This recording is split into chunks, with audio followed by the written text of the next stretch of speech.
ಕೊಡಗಿನ ಮಾದಾಪುರದಲ್ಲಿ ಸಂತ್ರಸ್ತರ ಕುಟುಂಬ ಸಾಧ್ಯವಾದಷ್ಟು ಹಣ ಬಿಡುಗಡೆ ಮಾಡುವಂತೆ ಟಿವಿ9 ಮೂಲಕ ಸಿಎಂ ಕುಮಾರಸ್ವಾಮಿಗೆ ಮನವಿ ಮಾಡಿದ್ದಾರೆ. ಮಾದಾಪುರದಲ್ಲಿರುವ ಪರಿಹಾರ ಕೇಂದ್ರದಲ್ಲಿ ಸಂತ್ರಸ್ತರು ಕಣ್ಣೀರಿಟ್ಟು ಖರ್ಚು ವೆಚ್ಚಗಳಿಗೆ ಸಹಾಯ ಹಸ್ತ ಚಾಚುವಂತೆ ಕೇಳಿಕೊಂಡರು. ಈ ಕುರಿತು ನಮ್ಮ ಪ್ರತಿನಿಧಿ ಸುನಿಲ್ ಸಂತ್ರಸ್ತರ ಜೊತೆ ನಡೆಸಿರುವಂತಹ ಮಾತುಕತೆ ಇಲ್ಲಿದೆ.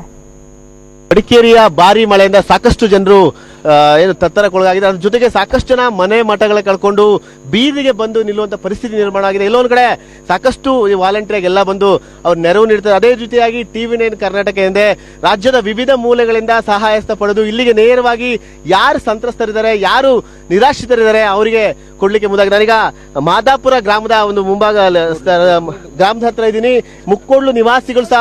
ಇಕ್ಕೊಡ್ಲು ನಿವಾಸಿಗಳು ಸಂಪೂರ್ಣವಾಗಿ ತೋಟ ಮನೆ ಎಲ್ಲ ಕಳ್ಕೊಂಡು ಒಂದ್ ರೀತಿ ಹತಾಶರಾಗಿದ್ದಾರೆ. ಯಾಕಂದ್ರೆ ಎಲ್ಲಿ ಹೋಗ್ಬೇಕು ನಾವು ಅನ್ನೋದು ಅವರಿಗೆ ಗೊತ್ತಾಗ್ತಿಲ್ಲ. ಯಾಕಂದ್ರೆ ಬಹುತೇಕ ಏರಿಯಾಗಳಲ್ಲಿ ರಸ್ತೆಗಳು ಸಂಪೂರ್ಣ ಸ್ಥಗಿತಗೊಂಡಿದೆ. ಆ ಹಿನ್ನೆಲೆಯಲ್ಲಿ ಟಿವಿ9 ನೇರವಾಗಿ ಅವರ ಒಂದು ಏನೇನು ಅಗತ್ಯ ಸದ್ಯಕ್ಕೆ ವಸ್ತುಗಳಿದೆ ಅವ್ರಿಗೆ ನೇರವಾಗಿ ತಲುಪಿಸೋ ಪ್ರಯತ್ನ ಮಾಡ್ತೀವಿ. ಹೀಗಾಗಿ ಈಗ ಆ ಸಂತ್ರಸ್ತರು ನಮ್ಮ ಜೊತೆ ಇದ್ದಾರೆ, ಬನ್ನಿ ಅವರನ್ನೇ ಮಾತಾಡ್ತೀನಿ. ಅಮ್ಮ, ಮೊದಲನಾಗಿ ನೀವು ಹೇಳಿದ್ರಿ ಮನೆ ಎಲ್ಲ ಹೋಯ್ತು ಅಂತ, ಏನಾಯ್ತು ಅವತ್ತು? ಮೇಲಿಂದ ಬೆಟ್ಟ ಬರ್ತಾ ಇತ್ತು ಸರ್. ಬೆಟ್ಟ ಬರ್ತಾ ಇರುವಾಗ ನಾವು ಎದುರು ಹಾಕಿದ ಬಟ್ಟೆಯಲ್ಲಿ ಮನೆ ಬಿಟ್ಟು ಓಡಿದ್ದು. ಮನೆಯಿಂದ ಒಂದು ವಸ್ತು ತಗೊಳ್ಳಿಲ್ಲ ಸರ್ ನಾವು. ಈಗ ಹಾಕಿದ ಬಟ್ಟೆ ಮಾತ್ರ ನಮ್ಮ ಹತ್ರ ಇರೋದು, ಏನಿಲ್ಲ, ತೋಟ ಇಲ್ಲ, ಮನೆನೂ ಇಲ್ಲ, ಏನೂ ಇಲ್ಲ ಸರ್. ನಮಗೀಗ ಸದ್ಯಕ್ಕೆ ಈಗ ಅಲ್ಲೆಲ್ಲೂ ಮನೆ ಕಟ್ಟುವಂಗಿಲ್ಲ. ನಮಗೆ ದುಡ್ಡಿಂದು ಒಂದು ವ್ಯವಸ್ಥೆ ಆದ್ರೂ ಮಾಡಿ ಕೊಡ್ಬೇಕು. ಮಕ್ಕಳು ಇಬ್ರು ಓದ್ತಾ ಇದ್ದಾರೆ ಹೊರಗಡೆ, ಅವರಿಗೊಂದು ತಿಂಗಳಿಗೆ ಪಿಜಿಗೆ ಹಾಕ್ಬೇಕು ಅಂದ್ರೆ ಸರ್ ನಮ್ಮ ಹತ್ರ ಏನು ಇಲ್ಲ. ಈ ಮನೆಯಲ್ಲಿ ಎಷ್ಟು ಜನ ಇದ್ರಿ, ಯಾರ್ಯಾರಿದ್ರಿ? ನಾವು ಇಬ್ಬರೇ ಇದ್ದಿದ್ದು, ಮಕ್ಕಳು ಹೊರಗಡೆ ಇದ್ದಾರೆ, ಓದ್ತಾ ಇದ್ದಾರೆ. ತೋಟನೂ ಹೋಗಿದೆ, ತೋಟ ಇಲ್ಲ, ಗದ್ದೆನೂ ಇಲ್ಲ, ಮನೆನೂ ಇಲ್ಲ, ಎಂತದೂ ಇಲ್ಲ. ನಾವು ಇನ್ನು ಬದುಕೋದು ಸಾಯೋದೇ ಒಂದೇ ಪರಿಸ್ಥಿತಿಯಲ್ಲಿ ಇದ್ದೀವಿ ನಿಜವಾಗಿ. ಇನ್ನೊಂದ್ ಕಡೆ ಸಾಕಷ್ಟು ಸಂತ್ರಸ್ತರಿಗೆ ರಾಜ್ಯದ ವಿವಿಧ ಮೂಲೆಯಿಂದ ಎಲ್ಲಾ ನೆರವು ಕೊಡ್ತಾ ತಲುಪ್ತಾ ಇಲ್ಲ, ಅವನ ಮಾತುಗಳು ಸರಿಯಾಗಿ ತಲುಪ್ತಾ ಇಲ್ಲ ಅಂತ ಹೇಳಿ ಆತರ ನಾವು ಬೇಜಾರಲ್ಲಿ ಏನು ಕೇಳಲಿಕ್ಕೆ ಹೋಗ್ಲಿಲ್ಲ ಸರ್. ಇವ್ರ ಫ್ರೆಂಡ್ ಒಬ್ರು ಎಲ್ಲಿಗೆ ಹೋಗೋದು ಬೇಡ, ನಮ್ಮ ಮನೆಗೆ ಬನ್ನಿ ಅಂತ ಕರ್ಕೊಂಡು ಹೋಗಿದ್ದಾರೆ. ಈಗ ನಾವು ಈ ಕಡೆ ಬಂದಿದ್ದೀವಿ ಅಷ್ಟೇ, ಹೊರಗಡೆ ಬಂದಿದ್ದೀವಿ ಅಷ್ಟೇ. ಏನು ನಾವು ಕೇಳಲಿಕ್ಕೆ ಹೋಗ್ಲಿಲ್ಲ. ಈಗ ಬಂದು ಕೇಳಿದೀವಿ, ಇಷ್ಟು ಕೊಟ್ಟಿದ್ದೀರಾ, ತಗೊಂಡಿದೀವಿ ಸರ್. ಅದು ರಾಜ್ಯದ ಜನತೆ ಕೊಟ್ಟಿರುವಂತದ್ದು. ಈ ಮೂಲಕ ನೀವು ಕುಮಾರಸ್ವಾಮಿ ಆಗ್ಬಹುದು, ಏನ್ ಹೇಳಕ್ ಇಷ್ಟಪಡ್ತೀರಾ? ಬರೇ ಈ ರೀತಿ ನೆರವು ನೀಡೋ ಬದಲು ಹಣಕಾಸಿನ ಸಹಾಯ ಇರಬೇಕಂತ. ಅಣ್ಣ, ನಮಗೆ ಏನಂದ್ರೆ ಮಕ್ಕಳು ಓದಿಸ್ಬೇಕು, ನಮಗೆ ಮನೆನೂ ಇಲ್ಲ, ಒಂದ್ ಮನೆ ಬಾಡಿಗೆ ಮನೆ ಆದ್ರೂ ಮಾಡ್ಬೇಕು ನಮಗೆ. ಮತ್ತೆ ನಮ್ ತೋಟ ಹೋಗಿದೆ, ಮುಂದಕ್ಕೆ ನಮಗೆ ಬದುಕಲಿಕ್ಕೆ ಆಗೋದಿಲ್ಲ. ತೋಟ ಹೋಗಿದ್ದಕ್ಕೆ ಅದಕ್ಕೇನಾದ್ರೂ ದುಡ್ಡಾದ್ರೂ ಕೊಡ್ಬೇಕು ಅಂತ ನಾನು ಕೇಳ್ಕೊಳ್ತೀನಿ. ಇದಿಷ್ಟು ಏನು ಸಂತ್ರಸ್ತರ ಮತ್ತೆ ಅವರ ಪತಿ ಕೂಡ ಇದ್ದಾರೆ, ಅವ್ರನ್ನು ಮಾತಾಡಿಸ್ತೀನಿ. ಸರ್, ಸಾಕಷ್ಟು ಭಾವುಕರಾಗಿದ್ದಾರೆ, ಕಣ್ಣಲ್ಲಿ ನೀರು ಗೊತ್ತಾಗ್ತಾ ಇದೆ. ಈಗ ಯಾವ ತರ ಸಮಸ್ಯೆ ಅಂತ ನಾವು ನೋಡ್ತಾ ಇದ್ದೀವಿ, ದೊಡ್ಡ ಸಮಸ್ಯೆ. ನಿಮಗೆ ಯಾವ ತರ ಸಮಸ್ಯೆ ಆಗ್ತಿದೆ? ಸಮಸ್ಯೆ ಕ್ಯಾರ ಫುಟ್ಪಾತ್ ಐತಲ್ಲ ಸರ್, ಏನ್ ಮಾಡೋದು, ಇನ್ನು ಬದುಕಲಿಕ್ಕೆ ದಾರಿ ಇಲ್ಲ, ಆ ತರ ಆಗಿದೆ. ಈಗ ಮಕ್ಕಳು ಸಹ ಓದ್ತಿದ್ದಾರೆ. ಈಗ ಮಗ ಒಬ್ಬ ಸುಳ್ಳಿದಲ್ಲಿ ಇಂಜಿನಿಯರ್ ಮಾಡ್ತೇನೆ, ನಮ್ಮ ಮಗಳು ಸಹ ಮೈಸೂರು ಓದ್ತಿದ್ದಾಳೆ. ಅವರಿಗೆ ದುಡ್ಡು ಹಾಕ್ಲಿಕ್ಕೆ ದುಡ್ಡು ಸಹ ಇಲ್ಲ ಸರ್. ಇವಾಗ ಆ ಪರಿಸ್ಥಿತಿ ಇದೆ.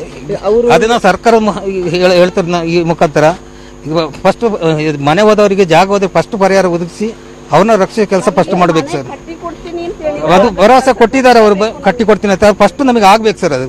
ಈಗ ಮತ್ತೆ ಅವರ ಕೇಳ್ಕೊಳ್ತೀನಿ. ನೀವು ಟಿವಿ9 ಮುಖಾಂತರ ಈಗ ರಾಜ್ಯ ಸರ್ಕಾರಕ್ಕೆ, ಅದ್ರಲ್ಲಿ ಸಿಎಂ ಕುಮಾರಸ್ವಾಮಿಗೆ ಏನ್ ಹೇಳಕ್ ಇಷ್ಟಪಡ್ತೀರಾ? ಕುಮಾರಸ್ವಾಮಿ ಆದಷ್ಟು ಬೇಗ ನಮ್ಮ ಸಂತ್ರಸ್ತ ಮನೆ ಹೋಗಿದೆ, ಜಾಗ ಹೋಗಿದೆ, ನಮಗೆ ಮನೆ ಫಸ್ಟ್ ಅರ್ಜೆಂಟ್ ಆಗಿ ಮನೆ ಬೇಕು. ಮನೆ ಒಂದು ಮಾಡ್ಲಿಕ್ಕೆ ನಮಗೆ ದುಡ್ಡು ಬೇಕು ಸರ್. ಅಲ್ಲಿ ಮನೆ ಕಟ್ಲಿಕ್ಕೆ ಆಗಲ್ಲ, ನಮ್ಮ ಜಾಗದಲ್ಲಿ ಮನೆ ಕಟ್ಟೋ ವ್ಯವಸ್ಥೆನೇ ಇಲ್ಲ. ಈಗ ನಮ್ಗೆ ಮಕ್ಕಳನ್ನ ಓದಿಸ್ಬೇಕು. ನನ್ನ ಮಗ ಇಂಜಿನಿಯರ್ ಮಾಡ್ತಾ ಇದ್ದಾನೆ, ಅವನಿಗೆ ಒಂದು ಒಳ್ಳೆ ಕೆಲಸ ಆಗುವಂಗೆ ಮಾಡಿ ಕೊಡ್ಬೇಕು ಸರ್. ಈಗ ಇನ್ನು 1 ವರ್ಷ ಇದೆ ಓದ್ಲಿಕ್ಕೆ, ನೆಕ್ಸ್ಟ್ ಆದ್ರೂ ಅವನಿಗೆ ಮಾಡಿ ಕೊಡ್ಬೇಕು, ಕೆಲಸ ಆದ್ರೂ ಮಾಡಿ ಕೊಡ್ಬೇಕು. ನಾವು ಬದುಕಬೇಕಲ್ಲ ಮುಂದಕ್ಕೆ. ನಾವು ಇಬ್ರು ತೋಟ ಕೆಲಸನೇ ಮಾಡ್ತಿದ್ದು. ನಾವು ಇವ್ರಿಗೇನ್ ಕೆಲಸ ಇಲ್ಲ, ತೋಟ ಕೆಲಸ ಮಾಡಿ ಮಕ್ಕಳನ್ನ ಓದಿಸ್ಕೊಂಡು. ಎಷ್ಟು ಎಕರೆ ತೋಟ ಹಾಳಾಯ್ತು? ಎಷ್ಟು ಎಕರೆ ಹಾಳಾಯ್ತು ತೋಟ? 7.8 ಎಕರೆ ಒಳಗೆ. ಅಂದ್ರೆ ಈಗ ಸಂಪೂರ್ಣ ಎಲ್ಲಾ ಕಳ್ಕೊಂಡು ನೀವು. ಒಂದು ಕಾಫಿ ಗಿಡ ಇಲ್ಲ, ಒಂದು ಸಿಲೋರ್ ಇಲ್ಲ, ಒಂದು ಮೆಣಸು ಬಳ್ಳಿ ಇಲ್ಲ, ಒಂದು ಸಹ ಇಲ್ಲ. ಬೇಕಾದ್ರೆ ನೀವು ಅಲ್ಲೇ ಸ್ಪಾಟ್ ಅಲ್ಲಿ ಬಂದು ನೋಡಿ, ಒಂದು ಕೂಡ ಇಲ್ಲ. ಬನ್ನಿ ನಮ್ ಜೊತೆ ನೋಡಕ್ಕೆ ಬನ್ನಿ, ಒಂದು ಗಿಡ ಇಲ್ಲ. ಒಂದು ಗಿಡ ಹುಡುಕಿದ್ರೆ ಸಿಗೋದಿಲ್ಲ ನಮಗೆ. ಸುಮಾರು ವರ್ಷಗಳಿಂದ ಕಷ್ಟಪಟ್ಟು ಮಾಡಿರುವಂತ ಜಾಗ, ಮನೆ, ಸಾಕಷ್ಟು ಕನಸುಗಳು ಕಟ್ಕೊಂಡಿರ್ತೀರಿ. ಈ ರೀತಿ ಆದ್ರೆ ಯಾವ ತರ ಅಲ್ಲ, ನಮಗೆ ಜೀವನವೇ ಬೇಡ. ಮಕ್ಕಳಿಬ್ರು ಹೊರಗಡೆ ಓದ್ತಾ ಇದ್ದಾರೆ, ಅದಕ್ಕಾಗಿ ನಾವು ಬದುಕ್ತಾ ಇದ್ದೀವಿ ಅಷ್ಟೇ. ಮಕ್ಕಳಿಗೋಸ್ಕರ ಬದುಕ್ತಾ ಇದ್ವಿ ಅಷ್ಟೇ. ಅಲ್ಲಿ ಹೋದ್ರು ಏನು ಇಲ್ಲ. ನಾವು ಎಲ್ಲಿ ಕೆಲಸ ಮಾಡೋದು ಏನು ಗೊತ್ತಿಲ್ಲ ಸರ್. ನಾವು ಕೃಷಿ ಕೆಲಸ ಮಾಡ್ತಾ ಇದ್ದೋ. ನಾವು ಹೊರಗಡೆ ಹೋಗಿ ಮಾತ್ರ ಅಲ್ಲಿ ಹೆಂಗೆ ಬದುಕೋದು ಏನು ಗೊತ್ತಾಗ್ತಾ ಇಲ್ಲ. ಇದಿಷ್ಟು ಸಂತ್ರಸ್ತರ ಮಾತು. ಸಾಕಷ್ಟು ಭಾವುಕರಾಗಿ ನಮಗೆ ಮನೆ ಮಠ ಕಳ್ಕೊಂಡಿದ್ದೀವಿ, ಆದ್ರೆ ನಮಗೆ ಆಹಾರ ಆ ತರದ ಏನು ಉಪಯೋಗ ಇಲ್ಲ, ಹಣ ಮುಖ್ಯವಾಗಿ ಬೇಕು. ಯಾಕಂದ್ರೆ ನಾವು ಮುಂದಿನ ದಿನಗಳಲ್ಲಿ ಜೀವನ ಸಾಗಿಸ್ಬೇಕು, ನನಗೆ ಮಕ್ಕಳಿದೆ, ಅವ್ರನ್ನ ಓದಿಸ್ಬೇಕು, ಸಾಕಷ್ಟು ಮುಂದೆ ನಮ್ಮ ಮಕ್ಕಳನ್ನ ಒಳ್ಳೆ ಒಂದು ಹಂತಕ್ಕೆ ಕಳಿಸ್ಬೇಕು ಅಂತ ಆಸೆ ಇಟ್ಕೊಂಡಿದ್ವಿ. ಈ ರೀತಿ ಆಗಿದೆ. ನಮಗೆ ಖುದ್ದಾಗಿ ರಾಜ್ಯ ಸರ್ಕಾರ ಆಗ್ಬೋದು, ಸಿಎಂ ಕುಮಾರಸ್ವಾಮಿ ಆಗ್ಬೋದು, ಹಣ ಸಹಾಯ ಮುಖ್ಯವಾಗಿ ಮಾಡಬೇಕು ಅಂತ ಹೇಳಿ TV9 ಮೂಲಕ ಮನವಿ ಮಾಡ್ತಿರುವಂತದ್ದು. ಕ್ಯಾಮರಾಮನ್ ರಘು ಜೊತೆ ಸುನಿಲ್, TV9 ಮಡಿಕೇರಿ.